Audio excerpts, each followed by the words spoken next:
and welcome back to our channel. So today in this video we are going to discuss about how to add gift card to Apple Wallet. So without wasting much of our time, let's get straight into the video. So to add a gift card to your Apple Wallet, you need to simply open the Wallet app.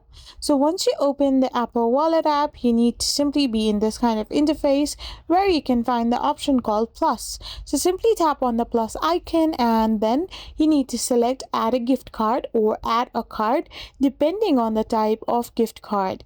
Once you have done this, for Apple Store gift cards, open the App Store and tap your profile icon and tap redeem gift card or code. And for other gift cards, some may require scanning the barcode or entering the card details manually. So this is how you can add gift card to your Apple Wallet.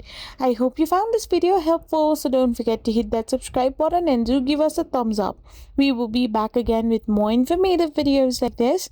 Till then, thank you for watching and stay tuned for many upcoming and interesting videos like this.